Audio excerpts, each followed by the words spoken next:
Bonjour à toutes et à tous. Donc, je remercie encore une fois notre ministre Brune Poirson pour ces mots, cette énergie qu'elle nous donne pour qu'on puisse, nous, en tant qu'équipe du ministère, vous aider à mieux inventer des solutions pour cette transition écologique et solidaire qui nous tient à cœur toutes et tous. On va enchaîner cette matinée. Je suis Thierry Courtine, je vais être un petit peu le gardien du temps de cette matinée. On va commencer par avoir Frédéric Mazzella qui va nous rejoindre et qui va nous faire un témoignage à la fois sur une petite start-up qui a progressé. Et donc, son expérience est toujours intéressante pour nous driver, doper un petit peu notre énergie. Je vous propose après 2 tables rondes rapides.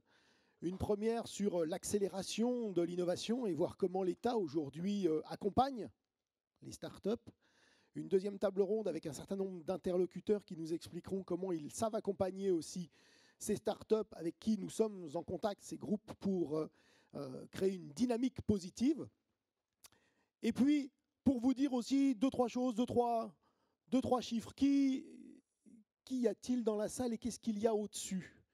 Il y a aujourd'hui plus de 1400 personnes qui se sont inscrites à cet événement. Il y en avait 350-400 l'année dernière pour le précédent Meetup. Il y a plus de 57 investisseurs qui sont présents. On dit merci à la French Tech de nous avoir ouvert tous ces espaces pour pouvoir organiser ces rendez-vous. Nous avons une centaine d'étudiants qui ont dû rater des cours pour venir ce matin écouter ce qu'il se passera demain en matière de transition écologique et de regarder cette nouvelle entreprise. Donc voilà les quelques chiffres clés importants. Nous allons avoir dans quelques minutes Frédéric Mazzella. Juste le message, nous avons le ministre qui nous fera l'honneur, le ministre François de Rugy, ministre d'État, qui nous fera l'honneur de venir nous rejoindre à 10h pour faire aussi une déambulation. Et il y aura en fin d'après-midi Emmanuel Vargon, secrétaire d'État, qui viendra aussi. C'est dire l'intérêt aujourd'hui des politiques pour ce monde des startups, ce monde dynamique que vous êtes, qui crée les solutions de demain. Vous avez aussi vu sur le programme qu'il y a dans l'espace, il va y avoir un espace central, il y a un certain nombre d'événements. Je voudrais vous citer deux, trois petits sujets. Si vous avez la possibilité d'aller sur le stand 52 est un stand qui vous montre quelles sont les données que le ministère met à disposition des startups pour vous permettre de travailler dans les meilleures conditions. Et je vous invite en deuxième référence à 14h20 à aller sur l'espace central écouter une intervention sur l'achat public innovant. Pourquoi? Parce que tout ce que vous développez, un de vos clients peut être l'État. Et le Code des marchés publics, qui encadre un certain nombre d'achats publics, fait aussi plein d'efforts d'innovation et de modernisation. Il est important que vous preniez conscience de ce qui est en train de se passer, ne serait-ce que parce que parfois vous allez être au contact de clients qui ne connaissent pas l'évolution du Code des marchés publics, notamment sur cette dimension d'innovation. Voilà, quelques invitations. Et maintenant, je vais juste vérifier que notre grand témoin est avec nous. Bonjour, et je vous demande d'accueillir donc Frédéric Mazzella, qui nous fait l'honneur d'être avec nous. Juste à temps. Alors peut-être, pour commencer d'une manière simple, nous raconter un petit peu l'histoire de Blablacar et comment donner quelques conseils à ces jeunes pousses, puisque notre spécialité dans notre ministère, c'est de nous intéresser d'abord aux jeunes pousses. Qu'est-ce qu'ils doivent faire pour devenir une licorne? Alors, je pense que certains d'entre vous ont peut-être déjà entendu l'histoire de Blablacar plusieurs fois, parce que c'est vrai que ça fait plusieurs fois qu'on me la demande. Donc, je vais peut-être essayer de prendre l'angle de la motivation et de la vision et ce qui fait qu'on tient sur la montée en puissance d'une mission pareille qui prend toute la vie au bout d'un moment, comme n'importe quelle start-up, comme n'importe quelle société. Et donc, en fait, derrière l'idée, en fait, toute simple, à la limite, et heureusement que l'idée était simple parce que l'exécution est compliquée, l'idée des voitures vides, et il y avait aussi la mission d'optimiser des ressources Et c'est vrai que, alors moi personnellement, et ensuite toute l'équipe aussi, mais j'ai horreur du gâchis, j'ai horreur de ce qui est mal utilisé, pas utilisé, et encore pire, jeté. Et le jour où j'ai pris conscience de l'immense gâchis que constituent les voitures vides, je me suis dit que c'était un non-sens complet. C'est-à-dire que d'un côté, on se plaint, et on a raison de se plaindre, des émissions de gaz à effet de serre liées à toutes les activités, hein, pas seulement la mobilité, mais y compris la mobilité. Et de l'autre, on se rend compte que la quasi-totalité des voitures sont vides et qu'elles roulent à l'énergie fossile et que donc elles prennent cette énergie-là et qu'elles la rejettent dans l'atmosphère. Donc on se dit quand même il y a quelque chose qui est complètement renversé et que donc quoi que ce soit qu'on puisse faire pour aller compenser ça ira dans le bon sens. Donc là j'ai mis quelques chiffres sur quelques slides. Donc pour qu'on se rende compte, il y a encore 76% des voyages entre 100 et 800 km qui sont faits en voiture en Europe. Nous, sur la croissance, si on regarde comment ça s'est passé, alors évidemment, bon, de 2006 à 2008, c'est un peu l'épaisseur du trait, mais c'est le moment où justement on peaufine un produit qui marche en fonction d'une problématique à résoudre, la problématique étant que toutes les voitures sont vides. Et que c'est encore pas mal le cas hein, d'ailleurs. C'est-à-dire qu'en regardant cette courbe-là, on se dit « Oh bah ça y est, on a résolu le problème ». Non, non, pas du tout. En fait, même 70 millions de membres, c'est bien. Bon, mais déjà, il y a plus d'humains que 70 millions. Et puis surtout, les voitures ne sont pas tout le temps pleines. Donc en fait, les taux de remplissage des voitures ne sont pas encore en moyenne significativement relevés. Cela dit, on se rend compte de l'énormité de la problématique dès qu'on compte un petit peu. C'est-à-dire que avec le nombre de voitures, avec le coût que représente l'usage de la voiture, eh bien on se rend compte qu'à peine on gratte la surface, on a tout de suite des optimisations qui sont massives. C'est-à-dire que si on prend juste l'exemple de la France, en France, alors on regarde à peu près combien coûte une voiture à l'entretien par an. Ça coûte entre 5 et 6 000 euros suivant les études, c'est plutôt 6 000. Donc 6 000 euros par an par véhicule. Il y a 38 millions de véhicules. Alors quand on dit 6 000, ça compte évidemment essence, péage, dépréciation du véhicule. Quand on achète un véhicule 20 000 euros et qu'on le revend 10 000, ben on a perdu plusieurs milliers d'euros par an. Ensuite, évidemment, assurance, parking, réparation, entretien, éventuellement PV pour ceux qui ne respectent pas tout. Mais bon, bref, je crois que les PV ne sont pas comptés dans les 6 000, donc il faut rajouter au-dessus. Mais donc 6 000 euros fois 38 millions de véhicules, on est à plus de 220 milliards de dépensés chaque année pour un pays comme la France. Hein. Donc c'est plus de 10% du PIB en volume. Au niveau de la planète, c'est plus de 4 000 milliards par an qu'on dépense du coup dans les voitures. Et ensuite, on regarde comment on les utilise. Et alors là, ça varie suivant les études, mais enfin, en gros, une voiture passe à peu près 96% de sa vie arrêtée, donc garée. Elle passe 0,5% de sa vie coincée dans les bouchons, 0,7% de sa vie à chercher une place de parking pour se garer. Il reste 2,8% de sa vie où effectivement elle va d'un point A à un point B. Et 3 fois sur 4, quand elle va d'un point A à un point B, il n'y a qu'une seule personne à bord, c'est-à-dire qu'il y a 3 places libres. Donc, en fait, on utilise un quart de 2,7% d'une ressource qui nous coûte 10% du PIB. On doit pouvoir optimiser. Voilà, là on se dit il y a quand même quelque chose de fou. Et ça, c'est juste l'angle financier. Évidemment, il n'y a pas un avion, pas un bus, pas un train qui ne vole ou ne roule que 2,7% de sa vie. Et qu'en plus, quand on le fait voler à vide. Enfin, ça n'existe pas. Pourquoi ? Parce que toutes les autres flottes de véhicules ont été optimisées par quelque part des mécanismes économiques. Parce que vous avez le directeur financier, je pense que si vous prenez le directeur financier d'Air France et qui dit pardon nos avions, c'est-à-dire qu'ils volent vraiment que 2,7% du temps et quand ils volent, on met que le pilote dedans, pardon. On a un problème de modèle économique. Donc voilà, mais sur les voitures, ça n'a pas été fait. Il n'y a pas eu d'optimisation comme ça.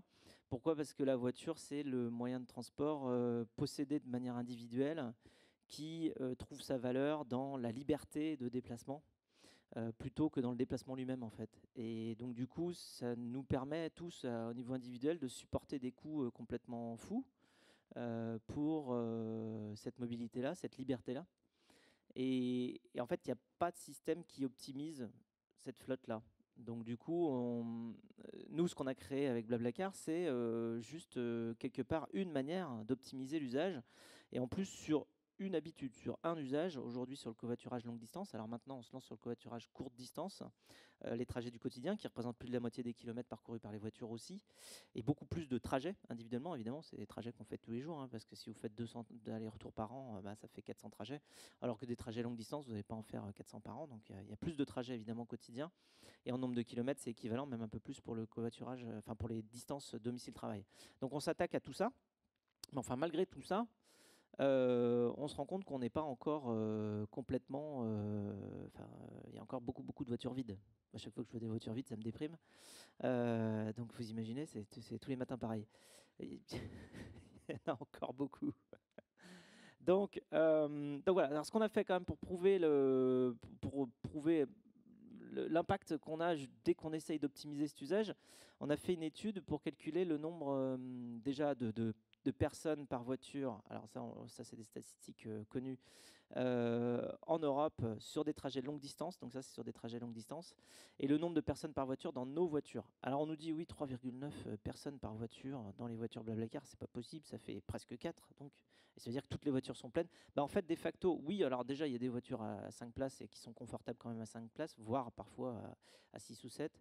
Mais surtout, nous, on a des passagers qui viennent par Blablacar dans les voitures, évidemment. Mais très souvent aussi, les gens ne sont quand même pas forcément tout seuls. Ils voyagent en couple ou ils voyagent avec un cousin ou avec un ami. Et donc du coup, nous, on ne remplit pas toute la voiture, mais en fait, on rajoute 1 ou 2 ou 3 passagers, suivant les cas. Et on arrive à un taux d'occupation de 3,9. Donc c'est pas mal. Mais ça, c'est dans notre réseau, donc c'est pas sur tout le réseau. Et ensuite, on a calculé ce que ça représentait en millions de tonnes de CO2 économisées. Alors, on a fait une étude complète, hein, je précise tout de suite, parce qu'on nous a dit, oui, est-ce que vous avez compté l'effet rebond? Oui. Est-ce que vous avez compté si ça... Oui, on a tout compté, on y a passé... oui, voilà. Donc, c'est-à-dire, oui, effectivement, quelles sont les alternatives que les gens auraient utilisées pour se déplacer? Est-ce qu'ils seraient vraiment déplacés ou pas? Est-ce qu'ils auraient pris leur voiture? Est-ce qu'ils auraient pris le train? Est-ce qu'ils auraient pris le bus, l'hélicoptère? Je ne sais quoi. Oui, on a tout compté, les hélicoptères, mais pas beaucoup. Mais donc voilà, en comptant tout ça, dans un monde sans Blablacar et un monde avec Blablacar, en fait, on économise 1,6 million de tonnes de CO2 par an. Alors pour vous donner une idée, la ville de Paris, par an, en trafic routier, émet 1,3 million de tonnes de CO2. C'est-à-dire que Blablacar, à lui tout seul, compense plus, efface plus que toutes les... Alors c'est pas une raison pour aller rouler tout seul avec sa voiture dans Paris. Mais disons que notre impact mondial... parce que là, évidemment, c'est les statistiques mondiales, c'est pas les statistiques France, hein, 1,6 million de tonnes de CO2. Mais avec cette présence qu'on a aujourd'hui dans 22 pays, une communauté de 70, même 75 millions de membres maintenant, eh bien, on arrive à avoir des résultats qui commencent à compter. Donc, 1,6 million de tonnes de CO2, c'est pas mal. On pourrait faire tellement 100 fois mieux. Donc, on a encore beaucoup de routes à faire, évidemment. Et la mission de base, en fait, elle est extrêmement simple, hein. C'est juste que voilà, on met 4 personnes par voiture au lieu de 2, quoi. Donc c'est pas rocket science, hein, comme on dit, hein. C'est vraiment purement extrêmement basique comme optimisation, mais voilà, ça marche. Donc c'est notre mission, et c'est vrai qu'heureusement qu'on a cette mission-là chevillée au corps pour avancer, parce que évidemment les difficultés de création et de croissance d'une société sont multiples. Et donc je pense que ça c'est très important. Alors on en parle là aujourd'hui des sociétés à mission, de comment on fait pour motiver tout le monde. Bon, je pense que déjà quand la mission est belle et noble et facile à comprendre, on y arrive. Alors il y a plein de sociétés aujourd'hui qui s'attaquent à des problématiques, j'ai envie de dire similaires, c'est-à-dire le gâchis. Nous on est sur le gâchis d'énergie fossile dans le transport, mais il y a aussi évidemment le gâchis alimentaire, il y a le gâchis. Alors, vous avez des boîtes comme Too Good To Go, comme Olio, voilà, ou Phoenix qui s'attaquent à tout ça, c'est super.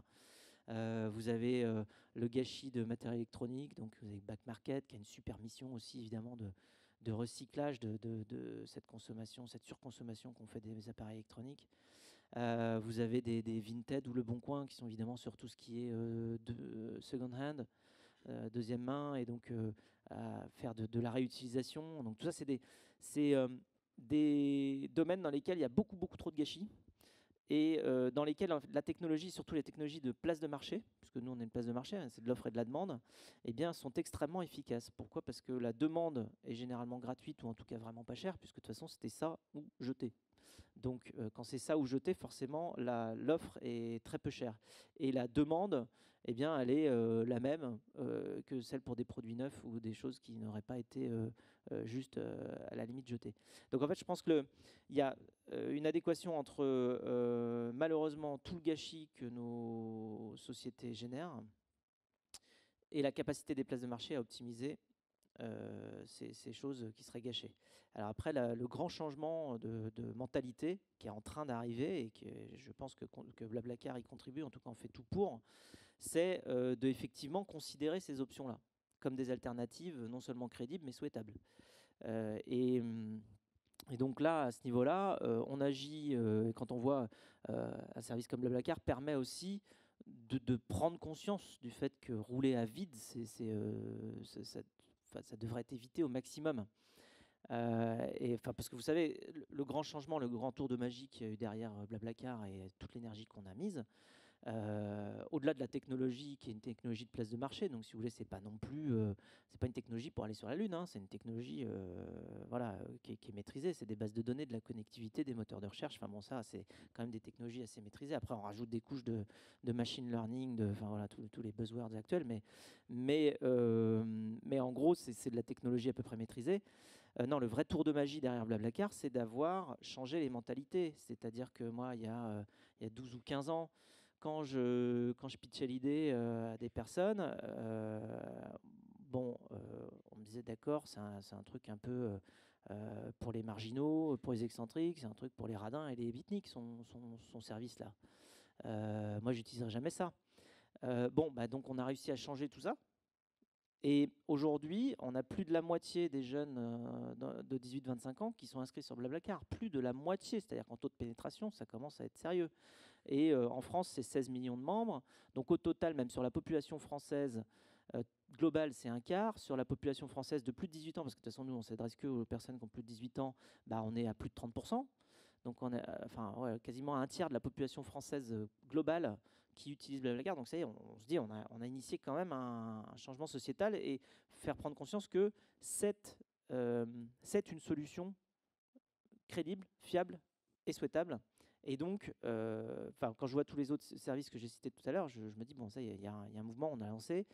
Malheureusement, c'est un mouvement qui est basé sur le fait que notre société consomme beaucoup trop. Donc on préférerait au début moins consommer. Mais bon, on a des méthodes pour amoindrir la catastrophe. Alors après, il y a plein d'autres choses à aller chercher, évidemment, qui sont en train d'être développées, qui sont souvent des technologies alternatives, qui ne reposent pas forcément sur le gâchis, mais qui reposent à la source sur la moindre consommation initiale. Donc voilà. Alors, je pourrais parler pendant des heures, vous avez remarqué. Donc, je vais passer à la suite. Voilà, donc on a plus de personnes qui voyagent pour moins d'impact environnemental. C'est ça qui est magique, hein. C'est-à-dire que grâce à nous, on a 2 fois plus de personnes qui voyagent et 2 fois moins d'impact environnemental. Donc en gros, on est une des sociétés assez rares, mais enfin, quand on voit la mission, on comprend pourquoi, qui plus elle se développe, meilleure elle est pour l'impact environnemental. Donc on a tout intérêt à pousser comme des fous sur ce truc-là. Un maximum. Moi, je retiens une idée simple, de la ténacité, et puis une robustesse d'exécution. Qu'est-ce qu'on peut leur dire d'autre à nos jeunes pousses? Que la mission, c'est extrêmement important, parce que c'est plutôt ça qui nous fait lever le matin. Parce que sinon, quand on est entrepreneur, un jour sur deux, on se dit qu'on va changer le monde, puis un jour sur deux, on se dit qu'on est en train de ruiner sa carrière. Non, mais c'est vrai, c'est un yo-yo émotionnel. Si on veut quand même tenir la journée où on s'est levé en se disant qu'on était en train de ruiner sa carrière, il vaut mieux avoir la mission pour se dire non, non, non, non, dans tous les cas, j'aurais agi dans le bon sens et j'aurais rien à me reprocher, je fais ce qu'il faut. Donc ça, c'est extrêmement important, c'est le fil qui nous tient tout le temps, tous les jours, tous les matins. Parce que c'est dur, mine de rien, parce que changer les choses, c'est dur, mais déjà tout court, parce que ça veut dire construire quelque chose de nouveau, mais en plus, très souvent, il y a des résistances, des inerties. Les inerties, c'est le pire. L'inertie de l'habitude.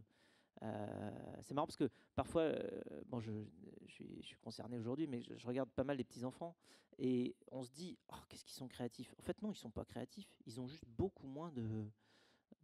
beaucoup moins de blocage que nous, beaucoup moins de formatage. Ils sont juste pas formatés. Donc, ils font tout et n'importe quoi. Alors que nous, on est formatés. Donc, du coup, plus on vieillit, plus on est formaté. C'est quand même dur, enfin, comme constat. J'aimerais que ce soit pas vrai, donc je fais tout pour que ce soit pas vrai, en tout cas en ce qui me concerne. Mais c'est vrai qu'on a des inerties comme ça. Et alors, quand on arrive avec une idée un peu orthogonale, pour faire bouger les choses, c'est compliqué parce que tout le monde est sur son inertie et donc il faut faire changer un petit peu tout le monde. Alors justement, sur ce sujet, est-ce que vous sentez que en 10 ans, en 15 ans, cette perception de l'innovation, de l'innovateur, de l'entrepreneur a changé drastiquement et d'une manière particulièrement intéressante pour nous donner un peu d'espoir?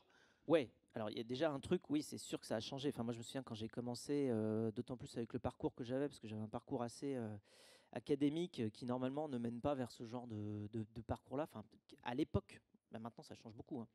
Mais à l'époque, si vous voulez, quand vous avez fait maths sup, maths spé, alors bah, c'est technique, mais enfin bon, maths sup, maths spé, Henri IV, normal sup en physique, et Stanford en informatique, et que voilà, vous avez un boulot normal. Enfin, j'avais un boulot dans une boîte américaine en France, et que vous décidez de plaquer votre boulot à 27, 28 ans pour créer une boîte.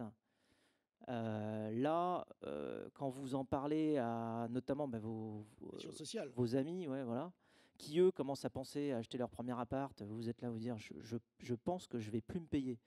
Là, ça fait déjà un choc. Enfin, assez vite, on lit la compassion dans les yeux de ses amis. Ils se disent, flûte, il était bien parti. c'est c'est quand même incroyable. Le gars, il était bien parti, et là, je sais pas, il nous fait un truc. À 28 ans, il pète un boulon. Il crée un site pour les babacools. Non, mais c'est vrai, c'est ça. Non, mais on en rigole. C'est bien de pouvoir en rigoler, mais c'est ce qui se passe. Et donc là, il y a un petit moment de flou où quand même, on a beau être à peu près sûr qu'il y a quelque chose qui devrait marcher, on doute. Et après, on doute tous les jours, évidemment. Parce que c'est tous les jours, et s'ils avaient raison.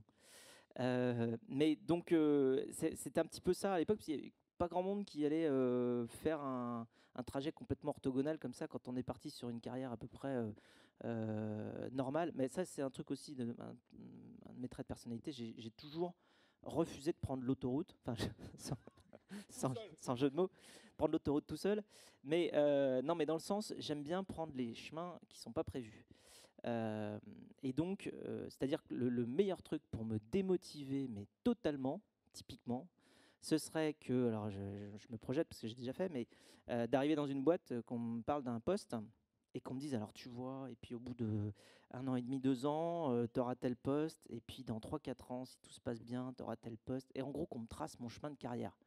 J'ai envie de dire, mais spoiler, quoi. Merci, tu viens de me ruiner mes 10 prochaines années. Donc, non, je ne ferai pas ça. Non, mais c'est comme si on vous raconte un film, on vous dit, alors tu vois, il va se passer ça, puis il va se passer ça. Mais alors, ça ne m'intéresse pas du tout. Moi, j'aime autant aller créer le film. Et donc, en fait, pour que personne se permette de me dire ce qui va se passer, c'est vrai qu'une bonne manière, c'est d'aller créer un truc nouveau où il n'y a pas d'expert qui va pouvoir dire, tu vois, dans 5 ans, vous aurez 10 millions de membres. Et dans 8 ans, vous en aurez 26 et vous serez dans 14 pays. Enfin, non, il n'y a personne qui va pouvoir dire ça. Donc du coup, c'est à nous de le faire. Voilà. Alors, peut-être juste une dernière question de relance sur les dispositifs d'innovation. Qu'est-ce qui a permis d'aider? Enfin, sur quoi on peut compter? Alors, est-ce que ça a évolué? Bah oui, ça a beaucoup évolué parce que voilà, donc j'en parlais un petit peu avec des métaphores, mais il y a 12-15 ans, il n'y avait quand même pas grand-chose et c'était un petit peu inhabituel d'aller lancer sa boîte. Aujourd'hui, quand on regarde l'écosystème, comment il a évolué, on a des incubateurs, on a des VC à quasiment tous les niveaux. Hein, c'est-à-dire qu'on a des VC en seed qui ressemblent presque à des séries A de l'époque. Série A, série B, série C, Bon, les séries D, il faut encore généralement aller les chercher chez des investisseurs internationaux, mais on a beaucoup d'investisseurs internationaux qui s'intéressent à la France. Donc on arrive à lever des montants significatifs.